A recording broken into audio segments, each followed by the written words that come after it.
is not everything when it comes to health, but without it, everything is nothing. Welcome to our kitchen treasures. For many episodes, we were sharing with you some techniques on how to keep treasures in your kitchen. And yeah, the treasures actually should be foods that are really high in nutrients, like vegetables and fruits and the greens and legumes and nuts. All these are really condensed, dense with nutrients, with high nutritional value. But we don't want to miss the most important point when it comes to putting the treasures in the kitchen. Yeah, putting is number one. Number two is don't put robbers in your kitchen. When we say robbers, these are the nutrition robbers. When I say nutrient robbers, they are the food items that can rob what is actually stored in the body. For example, your B complex, your vitamins, can be robbed by many foods. Last time we were discussing about soft drinks, and soft drinks can actually rob your vitamins and your minerals, particularly calcium, particularly B complex. And this time, let's try to see another robber. And I call this robber the caffeinated food.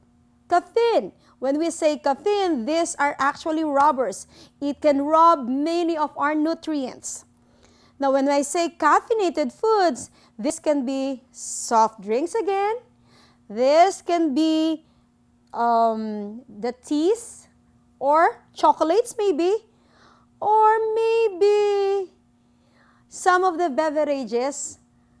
You thought it has no caffeine content, but when you read the label, it contains caffeine. One of the rubber that is so common when it comes to caffeine is coffee. Yeah. Many people are really drinking these beverages. And it's sad to say that many are hooked. Why? Because it has caffeine in it. And tons of caffeinated chemicals or caffeine chemicals added to your beverages.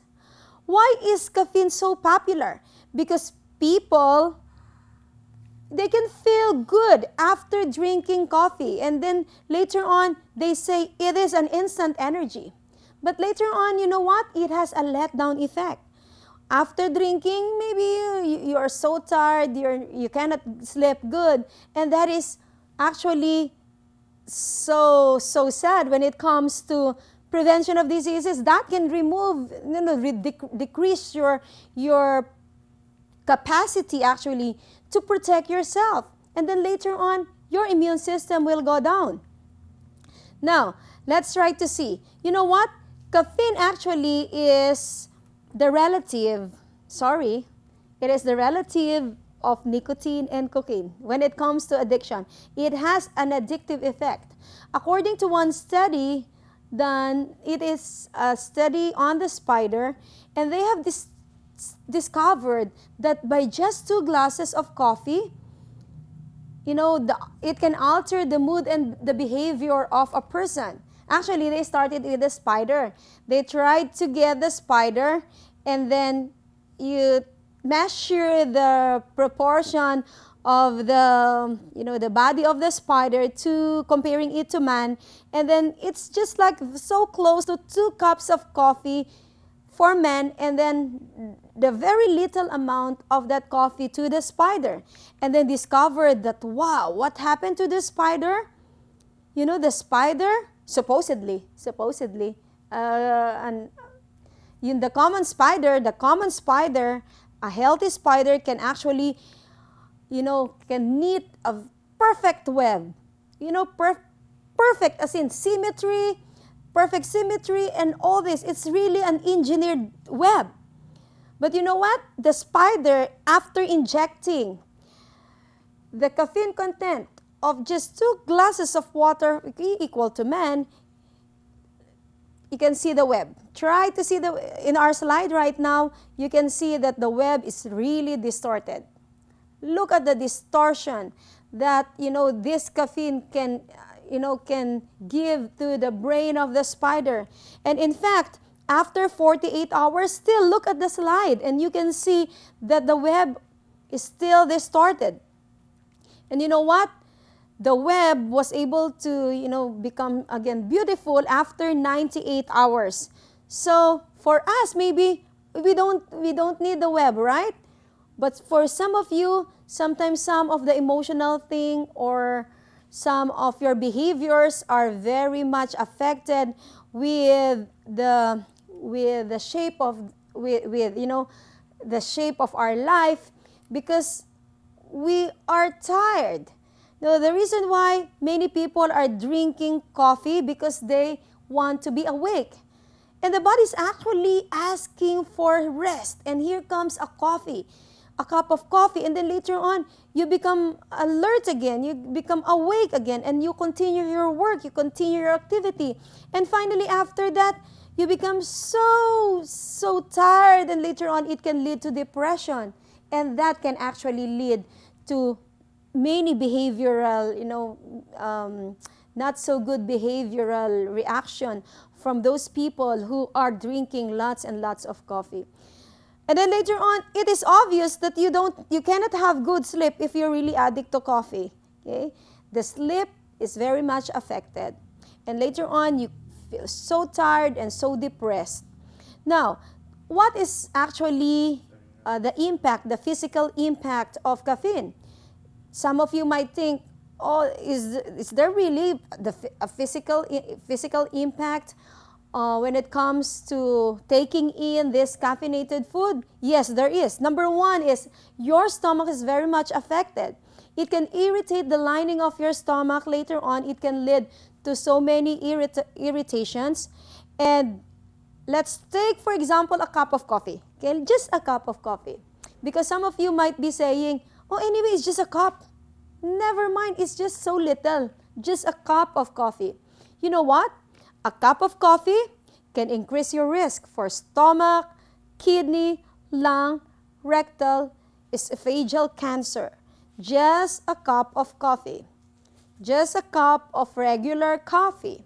Now, the sad thing nowadays is it is not just a regular coffee. They even enhance it with other items. They even put lots of sugar and lots of cream, and that can actually add more damage. Now, if we will be seeing the possibility for increase of cholesterol and triglyceride, that can actually happen by just taking a cup of caffeinated, delicious shake. And I don't like to really specify right now. But you know what I'm pertaining the most common drinks of the teenagers, the yuppies right now. You know what? It can also increase many problems. To women, it can increase the risk for bladder cancer. Now, let's have an imagination of 2 cups of coffee per day. 2 cups. You increase. Double. Okay. Now, 2 cups of coffee can increase the risk for colon cancer by 250%. 2 cups can increase 200% when it comes to colon cancer. Now, just 2 cups can actually double the fetal from bladder cancer. And then it can also increase the ovarian and pancreatic cancer just by 2 cups of coffee. Now, when I say 2 cups, it is not the big mug, okay? It's not the really big glass. It's the small cup, the regular cup.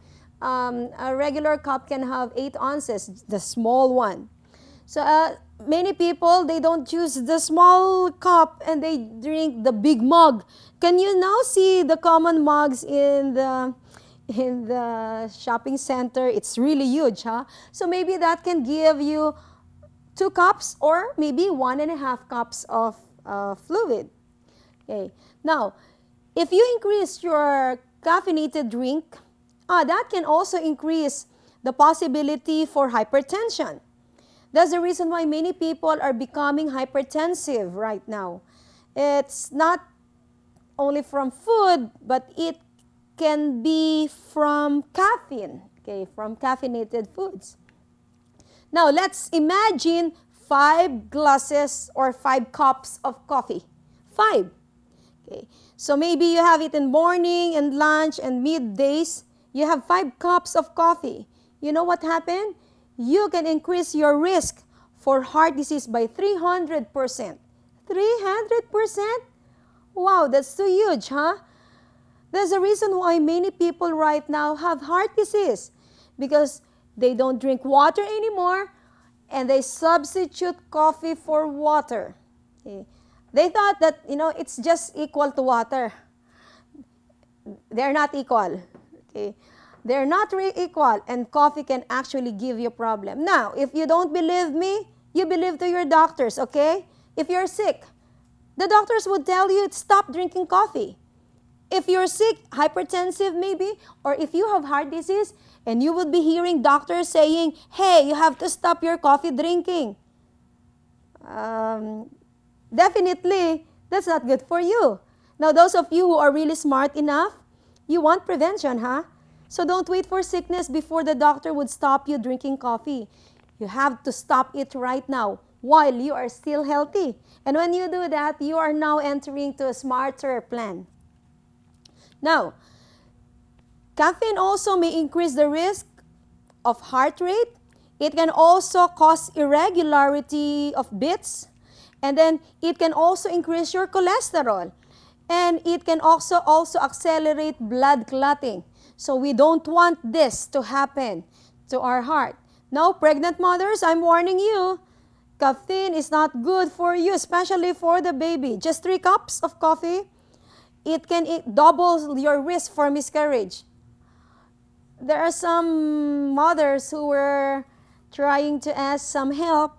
They have always this miscarriage. And finally, if you try to trace, they're really coffee drinker. So one strategy that we could use is stop your coffee drinking and eat good. You have to really, really prepare your body, your physical health for pregnancy. And then, of course, you have to pray hard so that the baby comes from God. And it's a gift, actually, so you couple it with the healthy lifestyle. And I personally believe you will really be successful. So mothers, remember that caffeine from your coffee or from your soft drinks, from your caffeinated foods can enter into the placenta. And it can be, it can be fed to your kids, to your baby, to your fetus inside your womb. And that, I personally believe, is not good, okay? Now, those of you who are really coffee drinker or caffeinated eater, caffeine eater, okay, there's always possibility for you to have lower birth weight. You have, the babies can have problems in their bones, and you have slower fetal growth. Now, those of you who are breastfeeding, lactating mothers, you lactating mothers never drink coffee. Why? Because caffeine can be in your milk. Okay? If accidentally you have taken this soft drinks, sorry, and you were so sorry, you have to wait for 8 hours before you give your milk again to your baby, so that your milk will be, free from caffeine content. You need to wait for 8 hours. You have to pump the milk and then just throw it. And then after 8 hours, you can give again your milk to your baby. Now, sad to say that these caffeinated drinks can also reduce, okay? When I say reduce, it can rob the vitamins and minerals storage of your body. It's stuck in your body. Supposedly, we have good storage if you eat good. But later on, if you keep on taking all this, later on you will discover that you will be deficient from vitamins and minerals, particularly, again, the calcium and the B complex. And even iron. That's the reason why those people who are coffee drinkers, they can actually be high risk from osteoporosis. They have 2 times calcium loss compared to regular people who don't drink coffee. So those of you who are really drinking coffee, that's not good for you. You keep on taking calcium supplement, and later on, you were trying to improve your bone health by taking maybe calcium food, but later on, the robbers can actually take it away from you. Now, kids, again, they don't drink coffee, but they drink soft drinks. And according to study right now, an average kid can take a soft drink equivalent to 5 cups of coffee. So imagine a kid can have 300% risk when it comes to heart disease. So parents, mothers, homemakers, okay, remember the second rule in our kitchen treasures? Never put the rubbers in your cabinets, okay? Never put the rubbers that can rubber the nutritional capacity of your family. That's the reason why many people right now are suffering from many diseases. There are lots.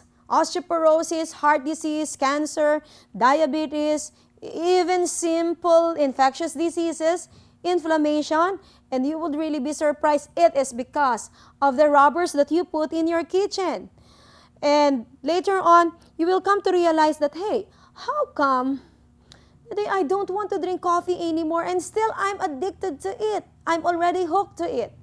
You know, sometimes you realize that coffee is not good for you, but later on, you would say, how come that I cannot really get rid of this habit? Because primarily the reason is caffeine is very much addictive. Okay? Caffeine is very much addictive, so you really need to prepare. If you're really planning to stop, you have to prepare. And the best preparation that you could do is you have to understand some of the strategies that you should do. But first, of course, you have to understand that there is also always withdrawal syndrome when you remove this substance. Same is true with the nicotine withdrawal syndrome. Caffeine also has withdrawal syndrome.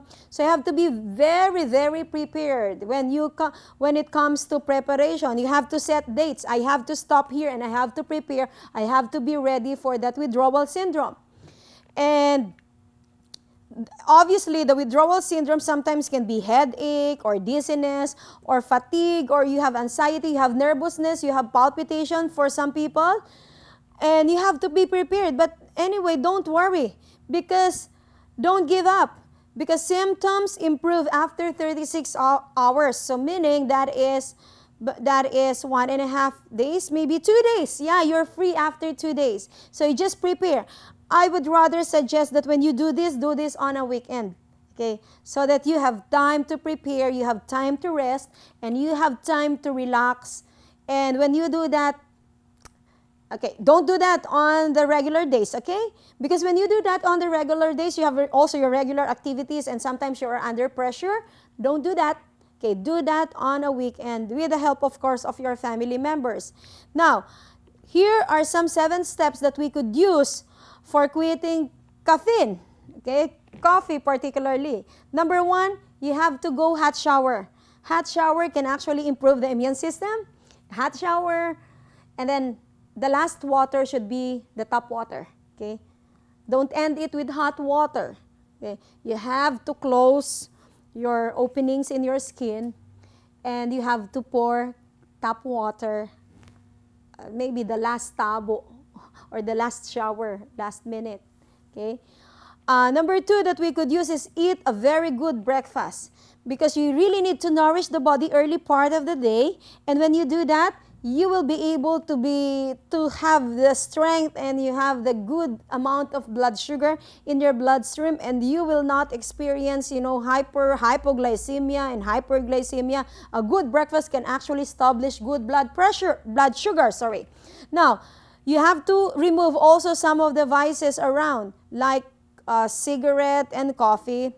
And the best strategy is number 4. Number 4 is drink good amount of water.